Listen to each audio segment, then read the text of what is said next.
Hello, everybody, and welcome to the Commander Pod, your Magic the Gathering podcast for all things Commander. I'm Kelson Howell. And I'm Spencer Simpson. If you are a Commander player, it is likely that you have experienced some deck builders block at some point, which I think we've all experienced. At least Kelson and I know Kelson experienced.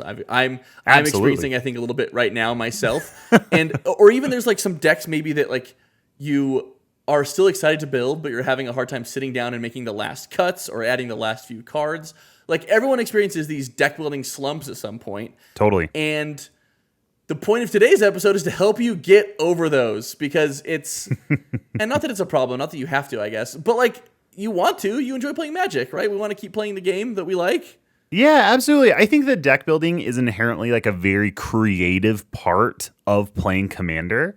And with any creative pursuit, it's very easy to get creatively blocked and to be in a slump. Like you said, I honestly kind of feel like I've been in the same place. And talking to a bunch of our members of our play groups, I think that they feel similarly or have felt similarly recently as well. So let's talk about some ways that you can combat deck builders block. And the first one that I want to talk about is taking apart other decks, which feels kind of counterintuitive. If you feel like you're not making progress building a Commander deck, it can feel counterintuitive to start dismantling other decks. But one reason that you may be feeling blocked is that you already have too many decks taking up space mentally or physically, right? And by taking apart decks that don't see much play, it'll kind of give you the opportunity to get bored of the decks that you do play. And I think that's kind of what's happened to me recently. I went through a bunch of my decks and disassembled them, and I got down to like 6 decks that I play very regularly. Probably even closer to like 4 that I play really regularly. And now that I only have a handful of decks, I'm kind of bored of them after I took all those other ones apart. And so now I feel way more motivated to build something new. And in one case, rebuild one of the decks that I took apart and rebuild it completely differently in a way that I feel like I'll be able to see, it'll see more play than it did before. Yeah, I feel like the mental overhead of trying to maintain decks becomes somewhat like exponentially taxing. Like totally. From like 2 decks to 5 decks, all of a sudden, like every new set. I think an additional problem that we're seeing is that sets are releasing so frequently, and it feels like every set I'm like, oh, what are the cool cards for my Commander decks? And if there's a set every 2 months and you have like 10 Commander decks, then every 2 months you're like, what goes in all these decks? And it just, the mental overhead is so insane.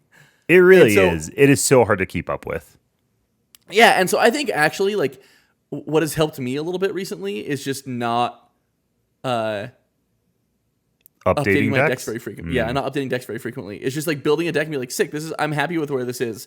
And if I make updates, it's not because there's a cool new card or whatever that I want to be in the deck, but it's because I want to because I'm tweaking the deck to be like at like a different power level, or like a card isn't performing as well as I would like, or it's performing too well, or I really like that mentality.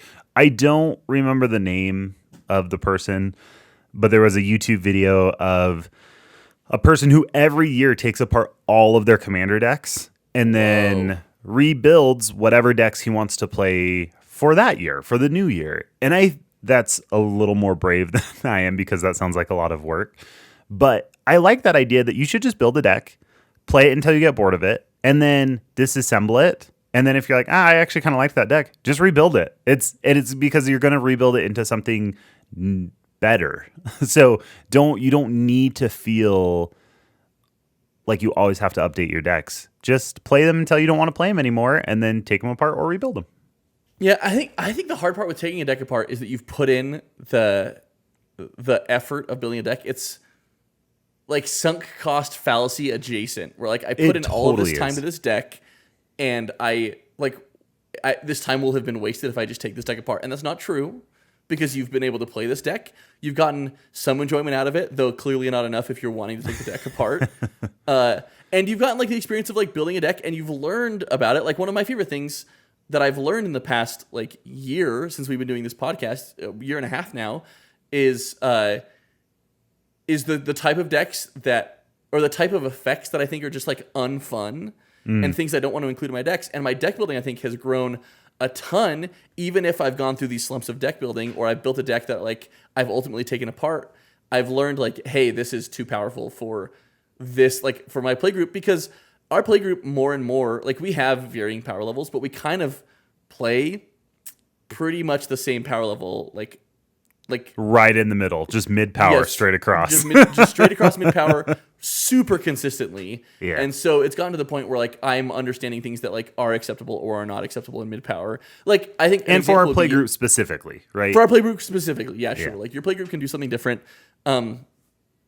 But in our play group, I had built a budget Ovika deck, which was not very good unless I got out Ovika and Skirk Prospector, because then you can start sacrificing all the goblins Ovika makes, and then it goes crazy, and you just kind of like win the game. And it was a budget deck, and I was playing it just like against the mid power group, and I have learned like, oh, that's such a cool thing to do, but like it's not very fun in our play group to do, you know, just to like have like a thing that like one card combos with your commander.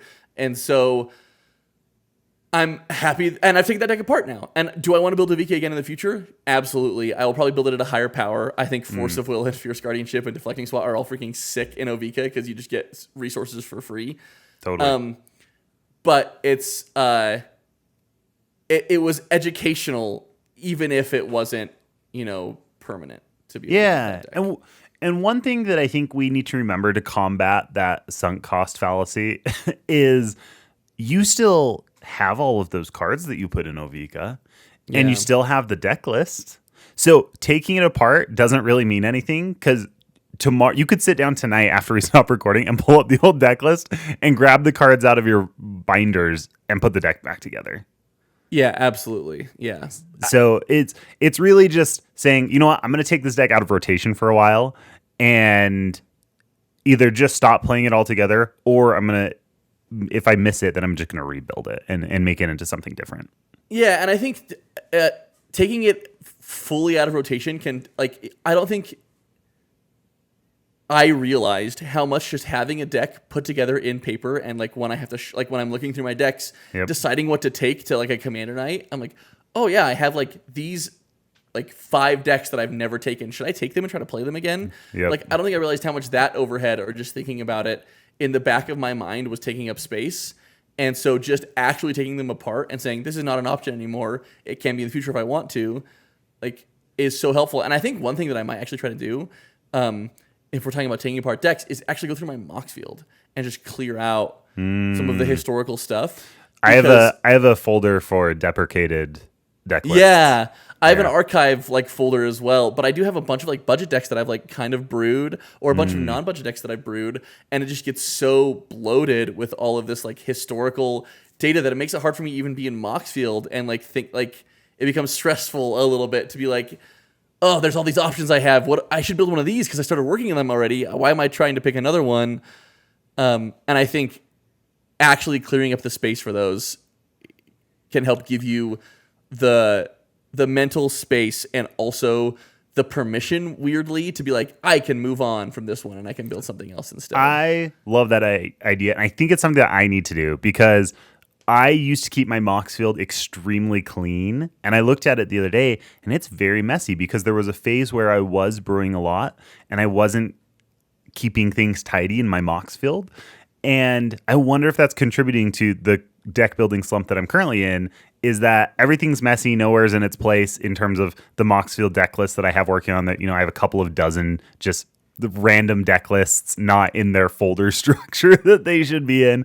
Yeah. And I wonder if that's discouraging me from engaging with them, and I should just clear some of those out. You're right. Yeah, I feel like one problem kind of begets the other, right? It's like you get too many decks, and then it's too much to manage on Mox field, and then your decks are no longer up to date with what you have on Mox field, so you get your head is kind of swimming around like, this is my list in Mox field. Is that what I'm actually playing in this deck? That's the problem I'm having right now, is that I've made like minor tweaks to so many of my decks, and I've not actually put them into Mox field. And so I think the only one that I'm 100% confident is the list I have in Mox field is Garth currently. Oh, that's so funny. You know what? That's actually something that's happened to me recently too. I was at the point where Moxfield was the source of truth, where I would build a deck, and if I ever made an update, the update was made in Moxfield first, and then I would update the paper deck. But recently, I have just kind of been making like one swap every couple of times that I play to a deck, and not updating it in Moxfield.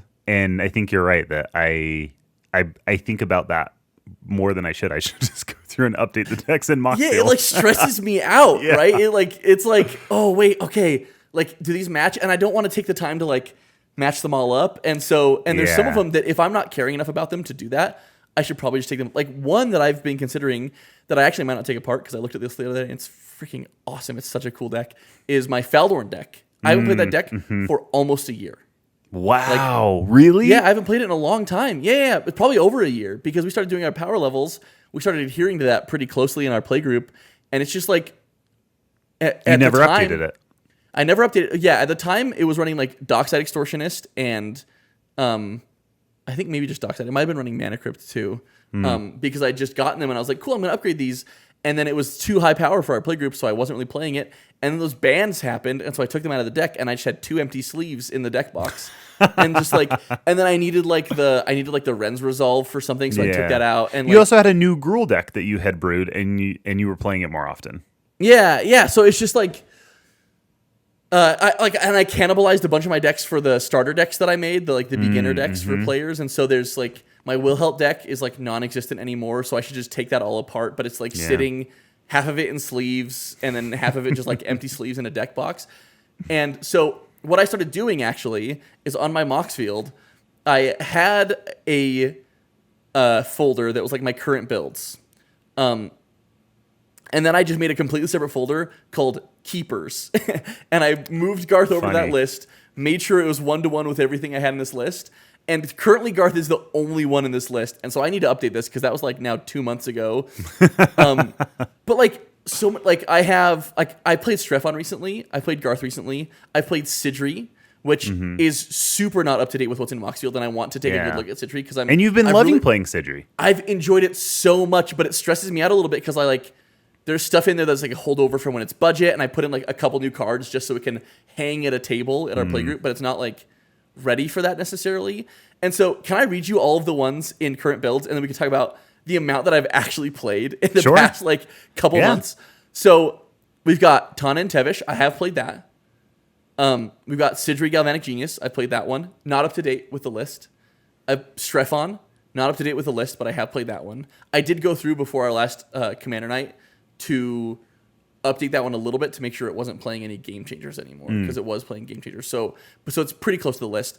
Sidisi and Umori, I've not touched. You haven't played that in a really long time. Shirei Shizo's Caretaker. The list is not up to date, but it's in here and I've played that one.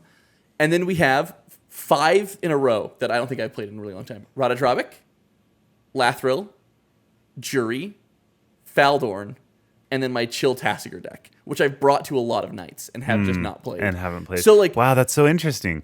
I know, it's so many decks, and these aren't all of the decks that I have in, like, these are now the only decks I have in paper because I took a bunch of the other ones apart when they weren't in this list.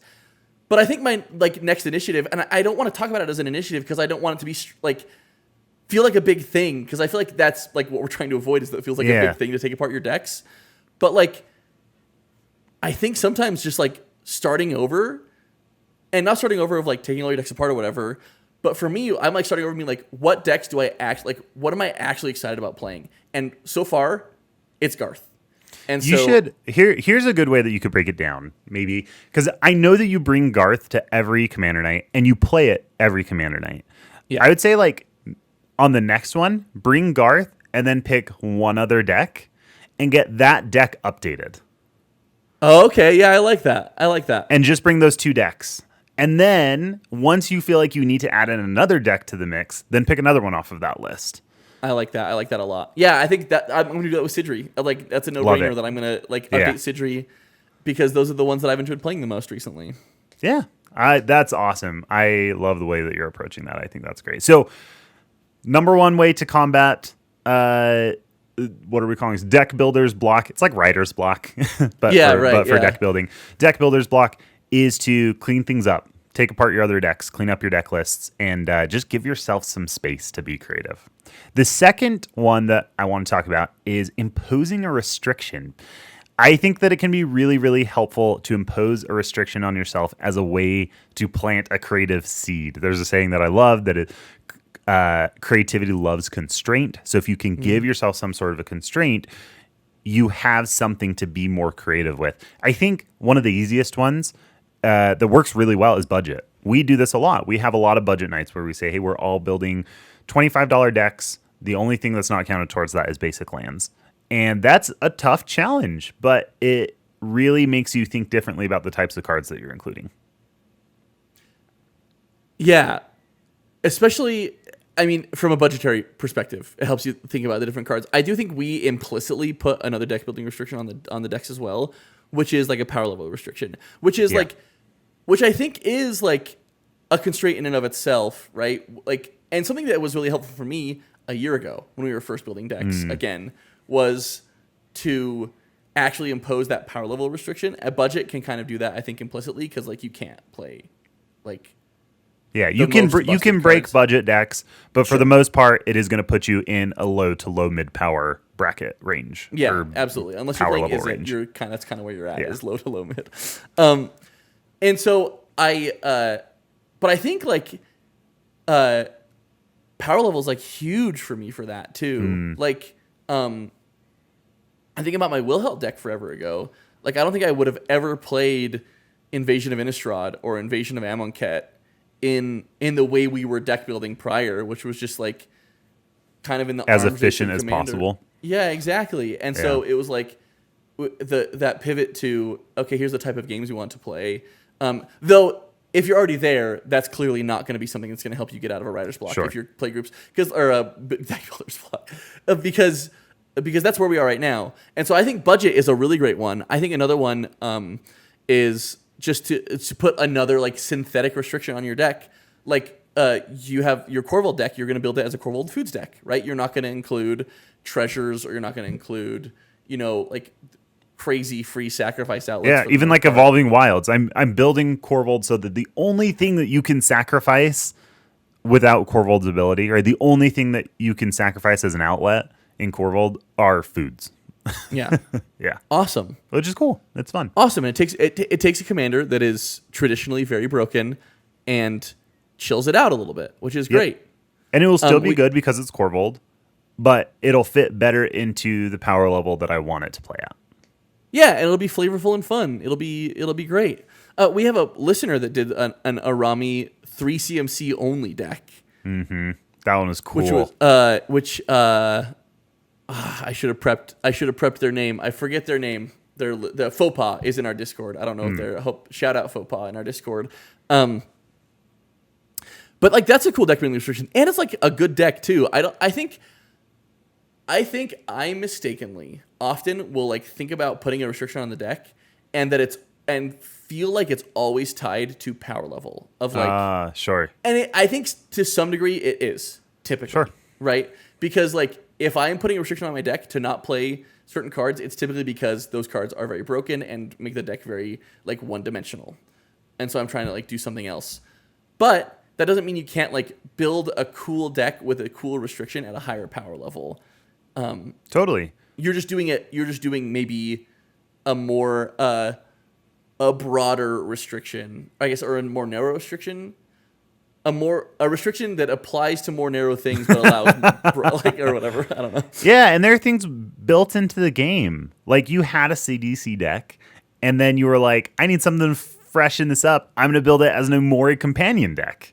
Yeah. Right? And that was a restriction that you placed on the deck, which was really difficult. It's so hard to have only creatures in your deck, but it really changed the way that you built that deck and the way that the deck plays.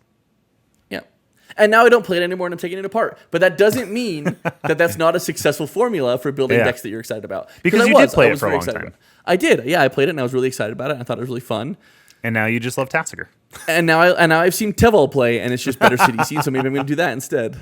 Yeah, definitely. And then I think the last thing that you can do in this section of imposing restriction on yourself, build in a different bracket than you normally do. If you're always playing high power, if you're always playing low power, whatever it is, pick a different bracket and brew in a different bracket because it's going to have a very different perspective than what you normally do. You and I, neither of us have ever made a bracket one deck. And I want to. I think it's time. I think that would help me look at the game differently and look at deck building differently. And I think it'd be a lot of fun. I think it would be healthy. I think it would be healthy for me. It sounds like someone's convincing you to eat your vegetables. Yeah, that's what I was going to say. It's like taking my medicine or whatever. I think it would be helpful for me. You know what's funny is I was actually about to call back to our most recent play day at our local game store where you played a higher power game and you walked away like, that was so sick. Like, yeah, that was great. So much fun. We had 2 heuristic studies on board and people were almost dead the entire game. It was great. Okay, so here's my question. Did that make you want to brew high power more? I think I like higher power, and I have had multiple decks at higher power. It made me more excited to play the deck that I was playing because I don't get to play it very often because we don't play high power very often. I don't know that it made me want to brew more high power decks because if I brew like 5 or 6 of them, I won't have the chance to play them because I play so infrequently at higher powers. But it did make me very excited about the deck that I had recently brewed at higher power, and it was really, really fun. So. Okay, good. Yeah, well, I guess the recommendation wasn't play higher power. It was brew at a different power level. Yeah. So, yeah. Even if you don't get to play it that often, I think it's worth brewing at a different power level. Absolutely. I mean, I think it just like it adds another dimension to your deck building that you typically can't. And like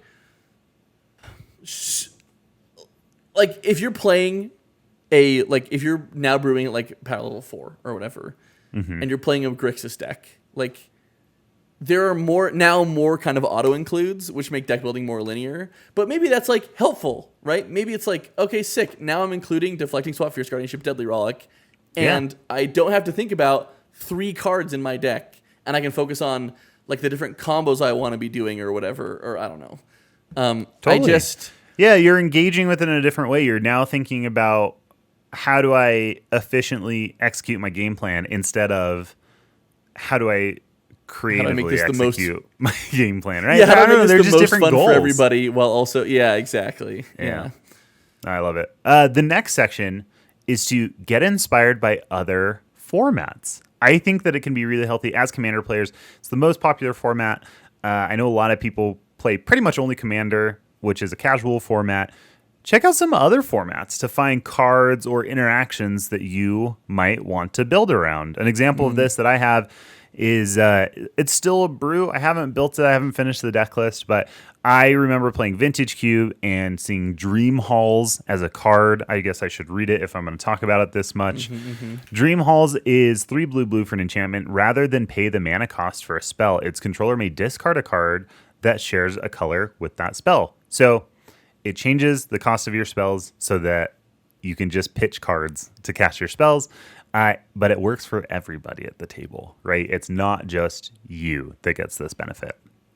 So it's kind of a tricky card to build around. It doesn't see much play in Commander. It's not much of a Commander viable card. So my thought was, well, this seems like a really cool card. How do I build a Commander deck that actually revolves around this interaction, around this card? And I think, now I got to remember, Oscar with a C? Nope. Oscar probably with a K. Oscar. Rubbish Reclaimer. So Oscar Rubbish Reclaimer is 3 blue-black for a 3/3 legendary creature human wizard. With this spell costs 1 less to cast for each different mana value among cards in your graveyard, and whenever you discard a non-land card, you may cast it from your graveyard. This is a really cool Commander of Dream Halls because you can discard a card in order to pay for the casting cost of another card. And when you discard it, you then get to cast that card. So you can discard another card in order to pay for that card. And then guess what? You get to cast that one too because of Oscar. So there's this cool loop where you can play out your entire hand with Oscar and Dream Halls. That's so cool. It's really cool. So it's a deck that I've had kind of on the back burner for a while now, but it was inspired by me playing a different format and seeing a card that I don't see played in Commander because traditionally Dream Halls is just not very playable in Commander. Yeah. I mean, I've had a similar experience recently with Pauper and Legacy. We got a recommendation in our Discord to check out Pauper, because we talked about last week. We talked about different rarities of cards. We talked about Mythics. It talks about how it's so expensive to build decks. Yep. In other formats, and how that's kind of kept us out of other formats. Someone recommended Pauper, and we've checked out Pauper, and it's like, and what we were talking about, as like, if you want to go back and listen to it, if you haven't listened to it already, is that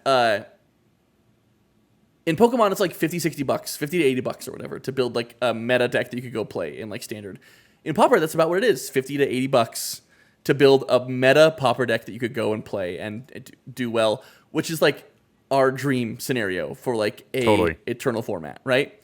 And so Kelton's been watching some Pauper content. I've been watching some Pauper content, and Pauper is only commons and only things that have been printed at common. So it's not doing the most busted things on the planet, but it's still doing some cool stuff. And it's inspired me to like want to try some of the things that are going on Pauper, and also pointed me at some like different formats like Legacy, which is not as budget friendly as Pauper is. Those are very different formats. Very different formats. But like watching some Legacy gameplay, I haven't played very much Legacy, but I saw a deck that was doing like cool stuff with Yawgmoth Thran Physician and Young Wolf and Walking Ballista, and Agatha Soul Cauldron is doing these cool loops. These cool really counter things. Yeah, these cool counter things. And even if it's not like infinite loops, it's like cool abusing of counters, and it's made me want to try like Tyam, Luminous Enigma. Oh, cool. Like a cool, I don't know, not even necessarily Tyam, but like a cool Abzan counters deck. And I have kind of goldfished a Yannick and Nikara partner with Abzan deck. Cool. And seeing that makes me want to like maybe try putting that in Yannick and Nikara, because how cool would that be, you know, and stuff like that. So super cool. I love that. Yeah. I think there's so much to find in other formats. I saw a piece of advice that I found really interesting, and honestly, maybe a lot of people brew this way, but I don't. I usually pick a commander and then build around that commander. The piece of advice that I saw was, if you're in a slump, try choosing a deck first and then picking a commander that can lead that deck. So like think about what you want the deck to be doing first, and then find a commander that matches up well with that, which is, I think, the pattern for looking at cards or interactions from other formats, or maybe archetypes from other formats, and then trying to build that into a commander deck. That's not usually how I do it. I usually pick the commander first. So I think flipping on its head could be a good way to get a fresh perspective on deck building. It's kind of like artists. I think a common practice for artists is to turn their painting upside down if they get stuck, so that they can look at it from a different perspective and see if, you know, instead of just looking at the thing they're trying to create, they look at what they've already created from a different perspective, and it forces them to be like, oh, is there a line that's kind of wonky here, or is the lighting not correct here? And it forces them to be a little bit more objective about what they've created thus far. So interesting. Flip it on its head. Flip it upside down. Try choosing the deck first and then the commander second. You know what? Take it a step further and just build a mana base, and then put in another. Go through your bulk bins and pull out whatever lands you have, and then be like, what can I do with this? Man. So yeah, funny. no, I mean, that's something we had discussed previously, and actually was a criticism we had laid onto people who are building decks that aren't particularly coherent sometimes, right? Like with their commander, is that sure you can end up with a good stuff pile, right? You can end up with a good stuff pile, or you can end up with a deck that like your commander is just like there for the colors or whatever, and so I think like part of the challenge there is like, I think I somewhat do this, but not entirely. I think I sometimes pick a strategy of like, oh, I kind of want to do this, and then I like go and find a commander. But cool. I think like that's like, I think what you're saying is take it a step further and like actually build a 99 and just be like, put a commander in. Or I will say the piece of advice that I read was like, put together the structure of a deck that's seeing what you want to do, then pick a commander, and then finish building the deck. Gotcha. Right. Gotcha, so like, okay, be like, oh, I kind of want to do this thing. Here's all the things that I want the deck to do, and kind of build out like 40 or 50 cards that you think might be interesting. Then pick a commander, finish building it, and then you might end up cutting some of the cards that you started with, and that's fine. Sure. But yeah, it'll at least give you a direction instead of maybe rabbit holing you into a single commander by picking the commander first. Yeah, that's really fun. And one thing I would actually recommend too is if you're trying to do this, and it's way more taxing, I will say, but it's just like stay off EDHRec. Like find the commander and say, here's what I want this deck to do, and then just like don't click on it. Don't click on it. Don't see what people are playing. try building this deck and see what you can come up with for what you think are cool strategies for this commander. And then maybe go to EDHRec and see if you missed anything. But I try to do that. Yeah, I try to do that where I'll find a commander I like. I'll go through EDHRec and look at it to see what is the deck trying to do. Yeah, and then I'll close EDHRec, and then I'll build most of my version of the deck. And then I'll go back to EDHRec and be like, are there any just like very obvious things that I missed? Yeah, absolutely. Well, like I think we did a team brew a little while ago of a Rakdos deck. Chainer, Nightmare Adept. And I will say, to avoid EDHRec entirely, it is much more arduous because people have already kind of found some of the not all the best things, but some of the more obvious good things from it, and even some of the deep cuts that like are very good with it, that are obviously very good with it, but you may not have heard of ever or something like that, right? And I think both of us avoided EDHRec as much as possible in building this deck, and it was just a bunch of Scryfall queries, and I looked at so many stinking cards. Like, hey, what goes good with a discard deck? Like, what has madness? What has good enter the battlefield effects that, like, because it's haste, or like what has enters the battlefield and attack triggers that we want in this deck that are in these colors. And so like but it's cool because I think it's more arduous, but it gets the creative juices flowing in terms of, oh, what are the cool things I can actually do with this deck? Not what does this deck want? What does this deck do? Do you know what I mean? Like, definitely. I think it's easy to get caught in like, what does this deck do? And instead of like, what do I want this deck to do? Yeah, I think you find a lot of things for a deck while you're searching, right? Because your first Scryfall search for Chainer, for example, might be like, okay, what has madness? Right? And so then you find a bunch of madness cards. And maybe while you're looking at madness cards, you find some things that synergize with madness, that synergize with this card. And so you're like, oh, I forgot there was a keyword that relates to this, or maybe there's something that relates to this. Now let's do a Scryfall search on that. And it's kind of like this branching tree where the more searching you do, the more opportunities that you find. And you miss a lot of those by just going off of what's on EDHRec, right? Because... yeah, because you're just going to see what the numbers tell you are the most common cards to play. 100%. I have not always been very good at this. I think my shining moment with this in my deck building career was Strefon Mauer Progenitor. Was turning into an artifacts deck instead of a vampires deck. Yeah, that was like, what do I want this deck to do? Like, what are the cool things that we can be doing with blood tokens? How can we be using these? And making it into an artifacts deck was just like such a fun way to transform this deck to the point where it doesn't play very many. Like, it should be playing more vampires probably. Sure.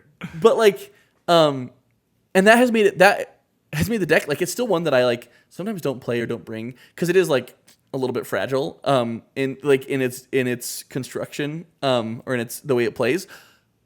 But it's still like every time I play, I'm like, oh, this deck is so sick. Like, this deck is so much fun. It's cool. And that type of thing I think can just really invigorate your deck building. Is to not just like not that everyone's always going with the flow and building the deck that everyone has. Like, I think many of our viewers are very good at like building a deck in a fun way or whatever. Totally. But it's something that I struggle with, and I struggled with very early on in my deck building because it was just like, oh, let me hop on EDHRec. Let's pick like the 66 most played cards and throw in some lands and then call it good. And I don't want to say to stop using EDHRec. It's such a great resource, but it is a tool. Use it where it's most appropriate, right? Yeah.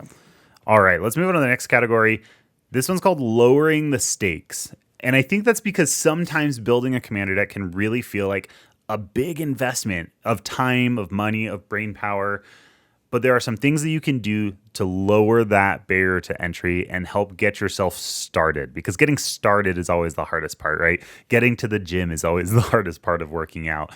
You know, opening up Moxfield and actually starting to brew can be one of the hardest parts of actually brewing. So some ideas for this are brew a deck meant for a single event. We already mentioned we do budget nights pretty frequently.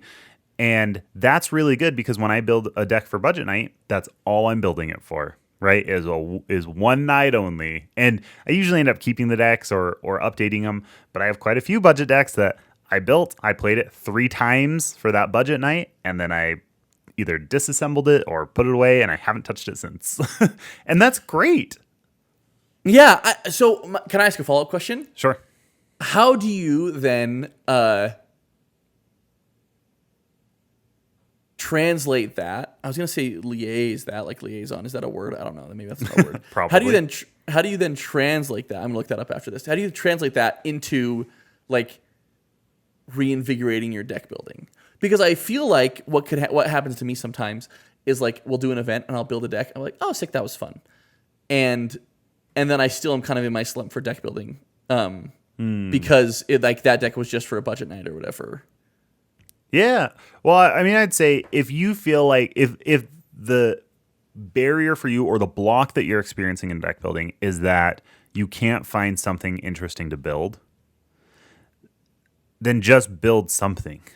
Right? Like build it for the budget night, build it for a convention. Maybe there's like a cool MagicCon coming up or something. You're like, I want to build a new deck to take to MagicCon.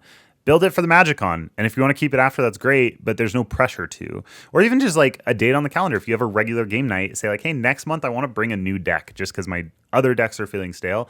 And so set a goal for yourself to say, I am going to build a deck by this date and then play it on that date.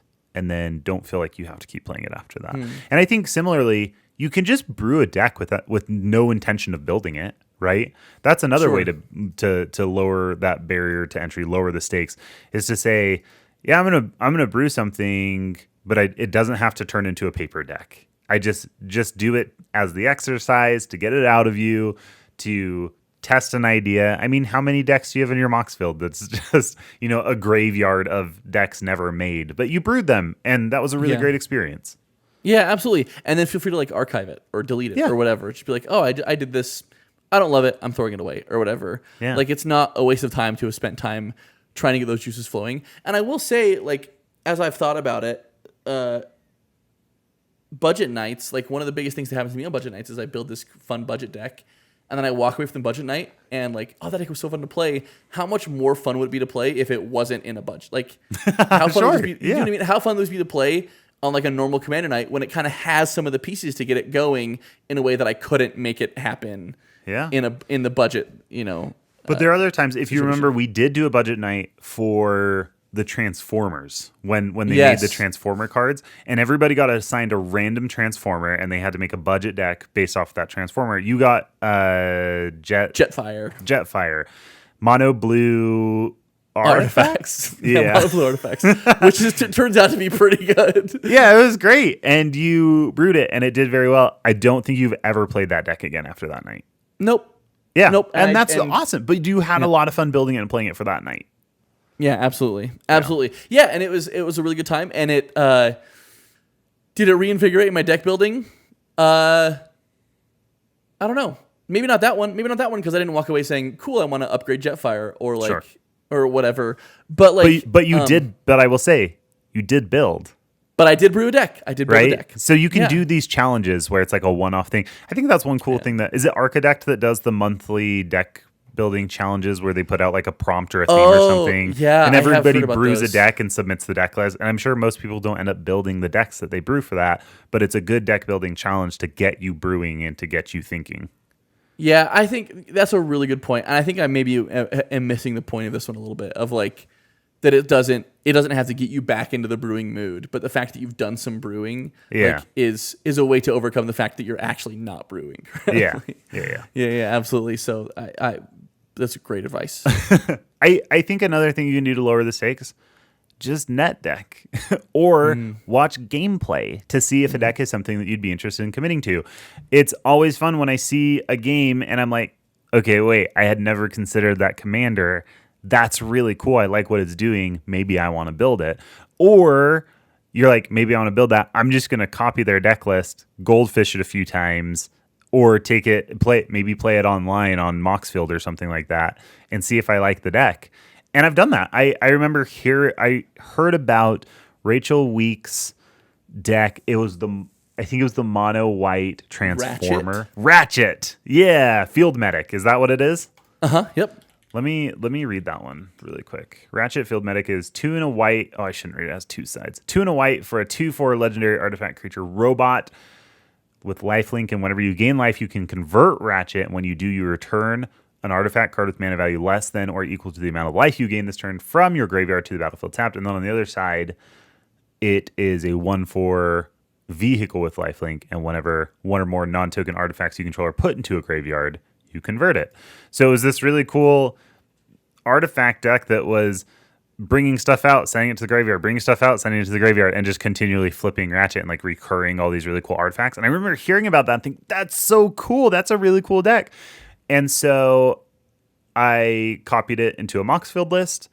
One of the times that we were playing online, I just used the Moxfield deck tester, play tester tool to play online on Spell Table. And it was a sick deck. And after I played it, it got it out of my system, and I didn't feel like I needed to build the deck. And it was awesome. And it kind of closed the loop for me on that commander. And it hasn't been in the back of my mind just eating at me, being like, you should build this deck. It's really cool. I don't have to because someone else already built it, and I don't feel like I need to build it as well. Yeah, absolutely. I think watching gameplay, I think, is such good advice, too, because what has happened for me very often with watching gameplay of commanders, and sometimes it's harder to find these days, especially on like more niche commanders, it can be just like tough to find, unfortunately. Sure. But what has helped me a lot is when I watch those, it's easy to go through EDHRec and look at all of the cards that these decks play, and then sometimes like miss the vision of what the deck is doing if it doesn't fit in like a box of a theme that's like treasures, like or whatever, like whatever themes that EDHRec assigns it, right? And watching gameplay, you can actually like catch the vision for like what that deck maybe not wants to do, but what that deck is capable of doing. And something like I think Tasigur for me was a good example of this. Like I wasn't always in love with Tasigur. I thought like Tasigur seems cool. He was one of the like top played Sultai commanders. I thought the art was sick. He looked like this like they had like zombies in the art, and he kind of looked like this like evil king kind of guy. I was like, this is kind of sick. But I don't understand what this seems not good. You know what I mean? It's like, sure, I can delve and I get a 4/5. And then I saw some gameplay and people were doing pod stuff. And I'd seen pod on EDHRec, but I never really understood what that was. And they were like sacrificing him to bring out bigger creatures. And then they were like using his ability and delving away cards that you don't want to get cards that you do want from his ability and stuff like that. Cool. And I was like, and I caught the vision for like what Tasigur can do.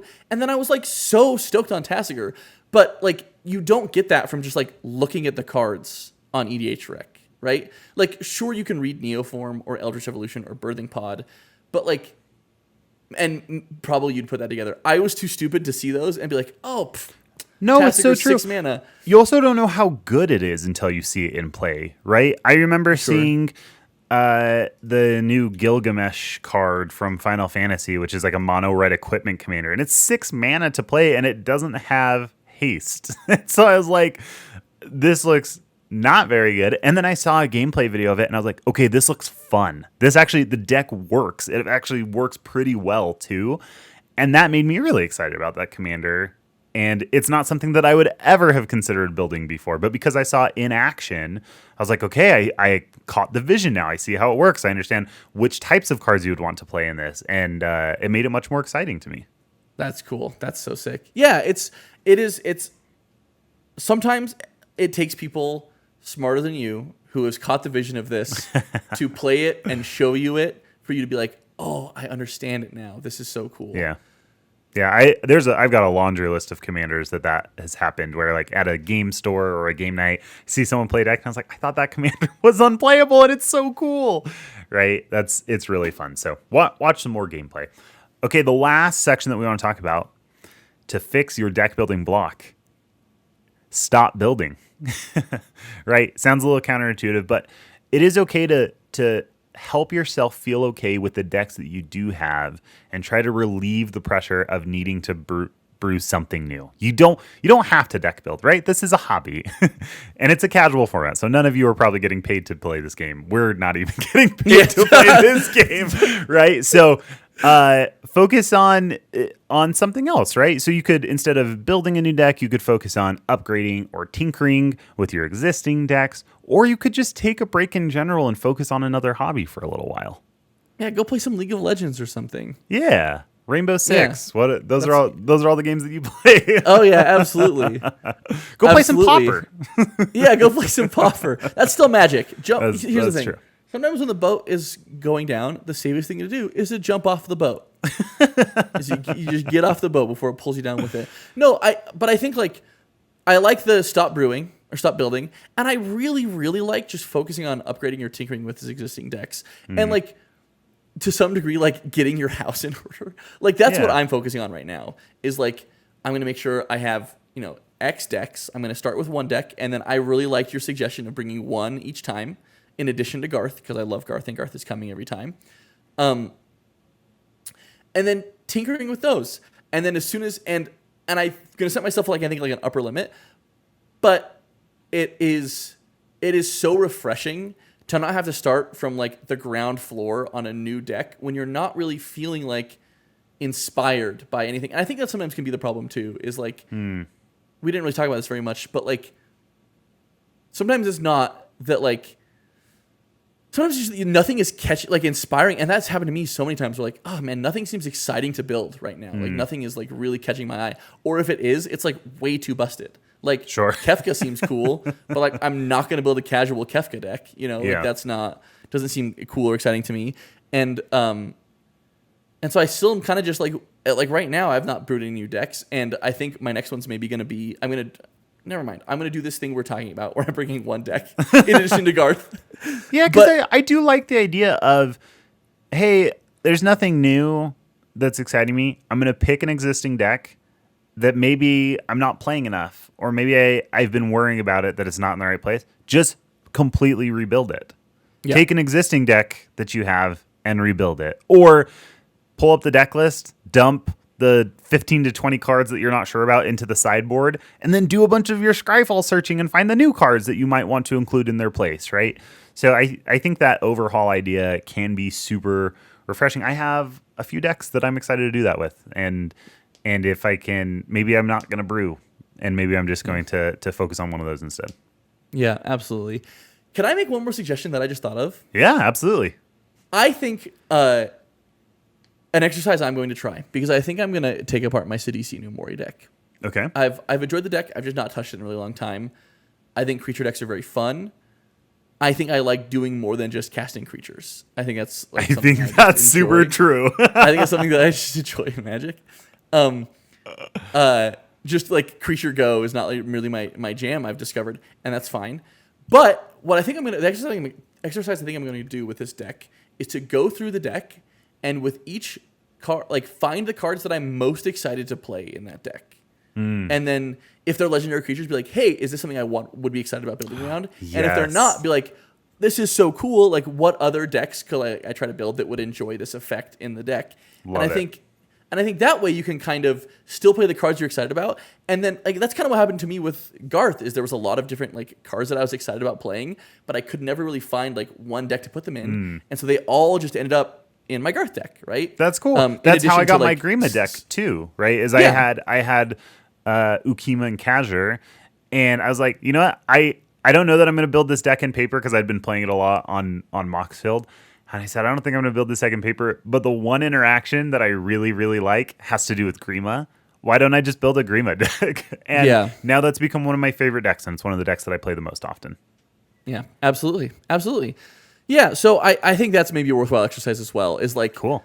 Do a Marie Kondo style. Say thank you for letting me play you. I'm going to put you away now. I don't need to play you again. And on other ones, you can be like, hey, actually, this was the thing that I loved most about this deck. How can I repurpose that? Yeah, absolutely. Absolutely. That's cool. I love it. Well, thank you all so much for listening. Is there a deck that you're currently blocked on? And what do you do to get out of a deck builder's block? Thank you so much for listening. Make sure to subscribe so you don't miss any episodes. Join our Discord. And until next time, remember to always pay the one.